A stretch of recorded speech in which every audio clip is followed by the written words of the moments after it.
I'm from New Hampshire back in my early 20s. I lived about 30 minutes outside Manchester.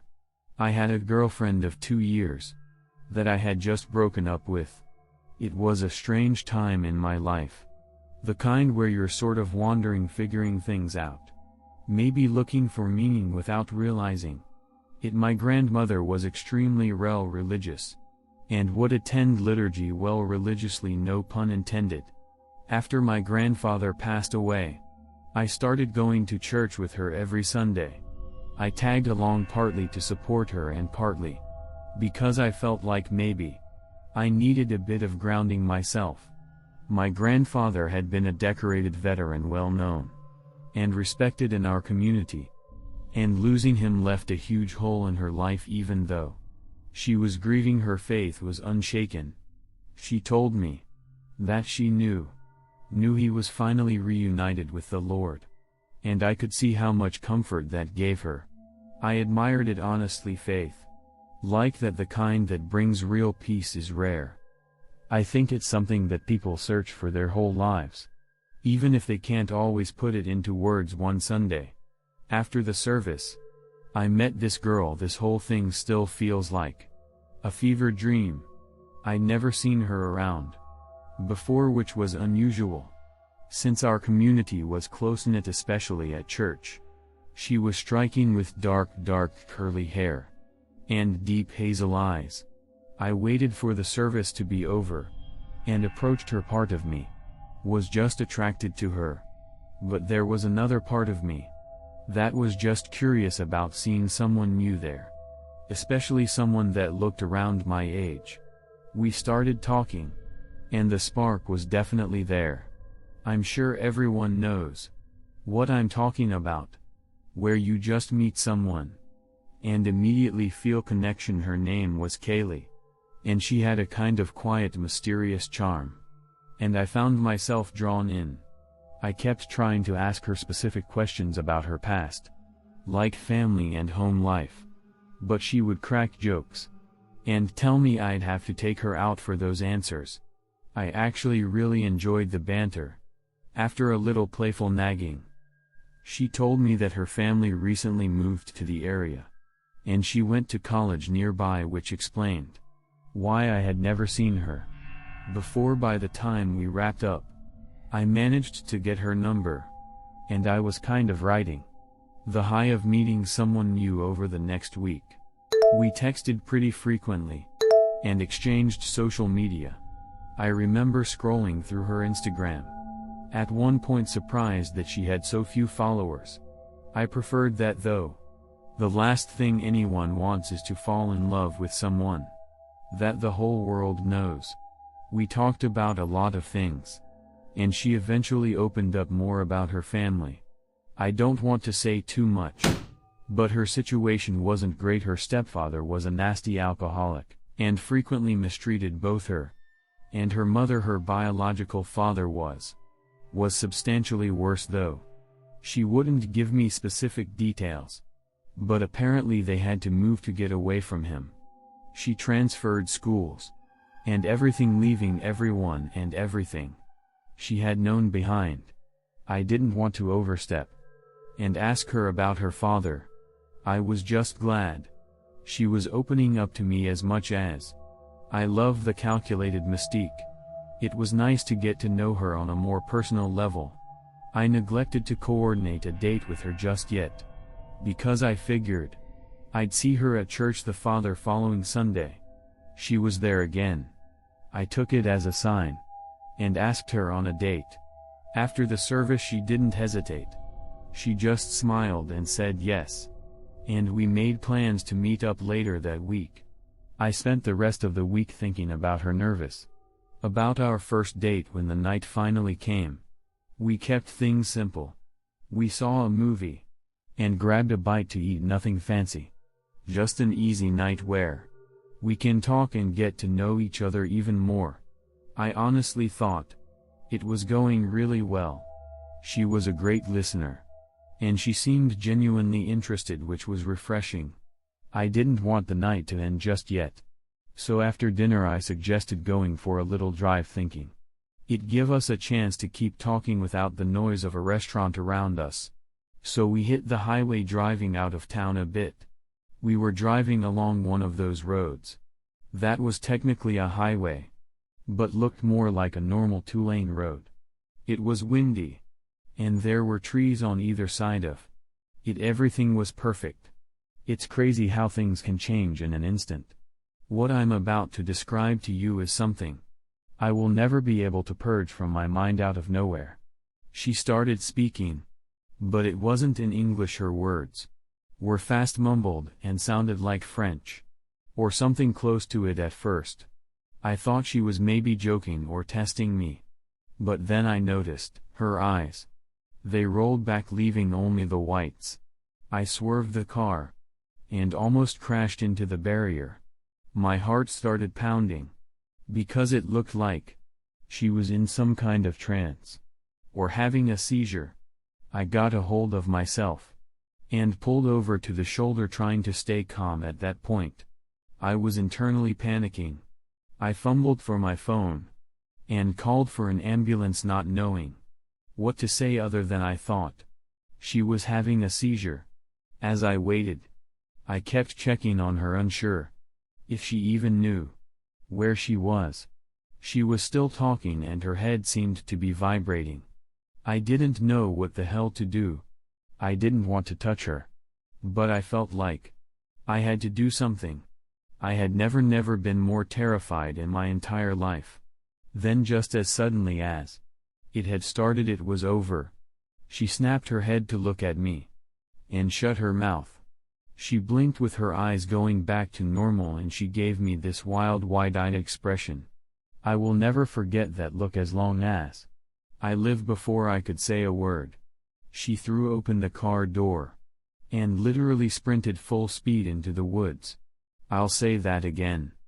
She literally ran into the woods. I was trying to make sense of what just happened, but I just couldn't move. My head was spinning, and I'm pretty sure my hands were still trembling. I sat in that position until the cops and paramedics showed up.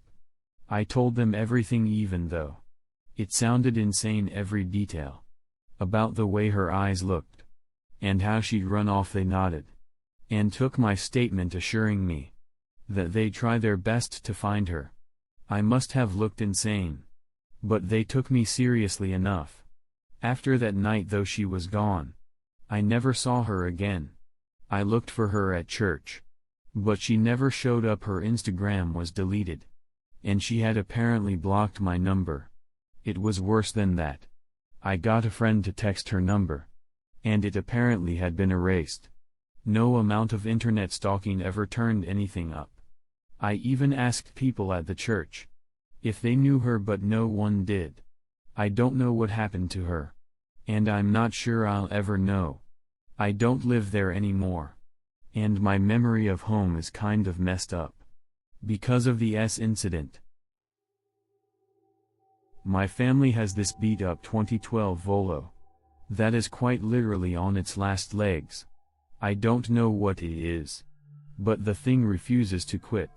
It's had a million problems, but still runs. The thing has a laundry list of issues: brakes that feel soft, a temperamental engine, and half the electronics barely work. My parents are basically waiting for it to break down for good, so that they'll have an excuse to get a new car. Unfortunately, I'm the one stuck driving it. In addition to the myriad of other issues, it's suffering from the windshield wipers don't work at all. So driving in the rain is a death sentence. Even a little drizzle is enough to completely obstruct the driver's view. Everyone knows Nevada is the dry state though, so rain typically isn't a concern. Where I live, I remember elementary school teachers was always making a big deal about that fact for some reason anyway. This was back in the summer a couple years ago. I was on my way back from a solo trip to visit my friend Kelvin, a few states over, one of those friends I hadn't seen in years. I love driving, so I figured I'd make an adventure out of it, just driving alone through the stretches of the empty desert. The drive there was great. I stayed a few nights at his place, and we did a lot of drinking. It was a great time, and I was glad I made the effort. The majority of the drive back was a piece of cake, but that didn't last long as I crossed into Nevada. The storm had not just a sprinkle, or some light rain, an actual thunderstorm complete with lightning and torrents of rain. I later realized that it was one of the heaviest rainfalls we'd seen in years. I'd driven through rain before, but nothing like this. It didn't really make much of a difference. With the current state of my windshield wipers, any amount of rain would force me to pull over, so reluctantly that's what I did. I pulled off the highway and parked a considerable distance into the desert, just in case a truck or something didn't see me. I figured I had no choice but to wait it out, maybe try to get some sleep in the car. I debated calling the police for assistance with the wipers, but money was tight, and I wanted to avoid a ticket at all costs. If not the wipers, they definitely get me on something else. I wasn't about to ask my 65-year-old parents to drive 3.5 hours to rescue me either. So sitting and waiting was my only move. I was on my own, alone on the side of the road. During a thunderstorm, in the middle of the desert, not a single car passed me for a full hour, and the storm didn't even let up a smidge. I think being alone in the desert started messing with my head, because after about another hour, I got this unsettling feeling. I'm not sure what it was, but I got this unexplainable urge to move the car. It was still pouring, so I obviously couldn't do that safely. I found myself nervously looking out each of the car's windows, as if there were something out there. There obviously wasn't. All I could see was miles and miles of endless rocks and desert. The sun was just about to be setting though, which would soon cast my surroundings in darkness. I hadn't expected the storm to persist this long, so the reality of having to spend the night out in the desert hadn't even occurred to me. I fully admit that the thought of not being able to see what was out there spooked me. I don't exactly scare easily, but I had heard enough desert stories to be understandably cautious, as if my thoughts were being read. The storm began to subside a bit. I took that as a sign that I'd be able to get back on the road soon, which was a relief. The sun started to set, casting that strange muted twilight across the desert. Under different circumstances, I would have admired the beauty of it. The damn rain wasn't stopping though, so I had no choice but to stay put. I tried to concentrate on the lightning in the distance, thinking maybe that would ease my mind. I don't remember how much longer I waited, but eventually the sun set completely. At that point, I decided waiting was wasting valuable energy, and I'd be better off trying to get some shut-eye. Just as I was about to close my eyes, I saw flashes in the distance. It wasn't lightning this time, just bright sharp bursts of white light darting through the darkness. They seemed to jump around, like they were coming from multiple places. It was creepy as hell. I watched them for a few more minutes before realizing that they were getting closer. They were literally approaching me. I could feel my palms starting to sweat. I don't know what came over me, but instinct kicked in, and I made a split-second decision to get out of the car and hide. I grabbed my phone, scrambled out, and ran to hide behind the nearest rock formation. It was still raining, but I didn't care. I could feel my heart beating rapidly, and I prayed that the sound of the rain would conceal my breathing. Crouching low, I peeked around the edge, watching my car from a distance. After a few minutes, I realized what the flashes were: flashlights. I saw 3 figures moving through the distance toward my car, each equipped with a flashlight.